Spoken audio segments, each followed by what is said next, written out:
And Andrea Garbarini. Andrea Yes. Degeorge Garbarini is on, the filmmaker and 9/11 survivor, the widow of firefighter Lieutenant Charles Garbarini, one of 343 firefighters killed on 9/11. Welcome to the program.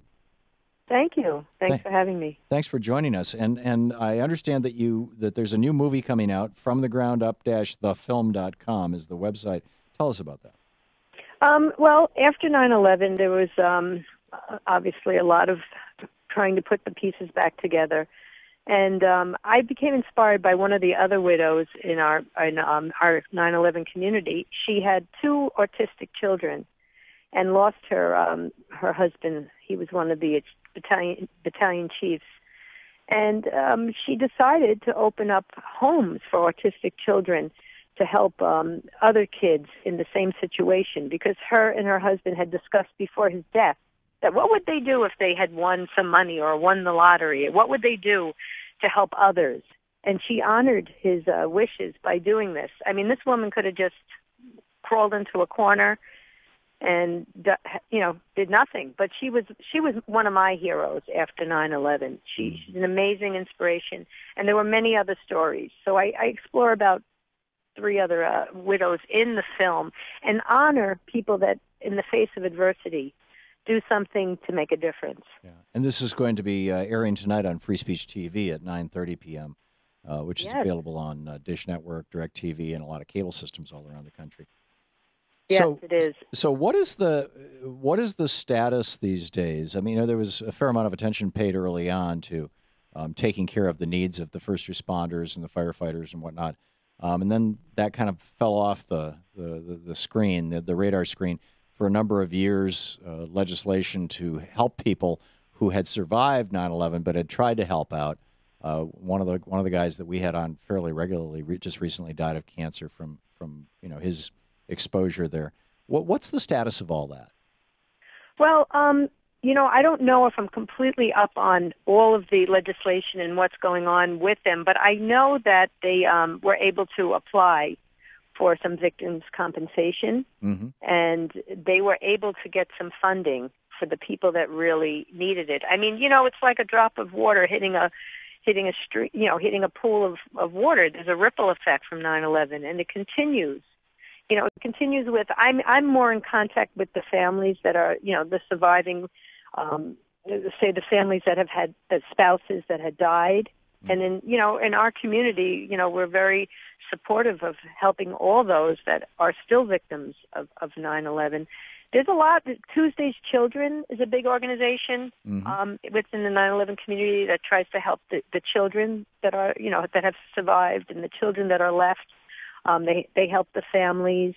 There's a lot of support out there, and it's bittersweet, because here you had this tragedy, but I had 343 other fire department families to mourn with, including police and including civilians. So it was a very bittersweet tragedy. Here, you weren't alone. Yeah, is what I'm trying to say, and I just am enamored at some of the families, and like the Siller family, the Stephen Siller run, which is, I think, the last week in September. We've run that. They build homes for wounded warriors. My friend Una, who's in the movie, built a library in her town. Wow.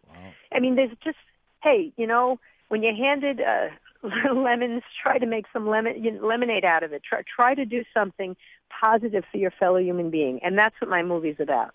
Yeah. So you produced this movie yourself? I produced it. My friends Beth and George Gage are the filmmakers. I was friends with them for years. They've done many documentaries that are really about meaningful situations, and I kind of talked them into it. I wore them down. I said, I really want to tell the stories of the positive that came out of the negative, and I gathered the people that I thought would be good in the film, and the monies that come in, I try to give back to the charities that were started by the families. That is great. The movie is From the Ground Up. The website is fromthegroundup-thefilm.com. It's airing tonight at 9:30 p.m. on Free Speech TV, which is and people, if you don't have Free Speech TV on your television set, you can watch it on the web by going to freespeech.org. What am I missing, Andrea? I don't think you're missing anything. I just hope that we can all find some peace in this world because, Yeah. it's an unfortunate time. Yeah. Yeah. And let's just hope for that one. Yeah, I'm totally with you.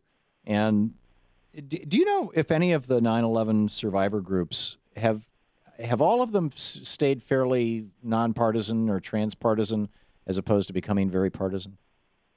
With you mean as in the political world or Yeah. There are, I'm sure there's groups out there that are, very strong one way or the other. I mean, I think things like Tuesday's Children and things like that stay pretty neutral because we just, they have an incredible camp for children. It's called Project Common Bond, where kids this is an amazing story, kids from all around the world that are victims of terrorism come together, including my son, who's joined it 2 summers in a row, and they come together trying to find solutions to problems. That's wonderful. The movie is From the Ground Up.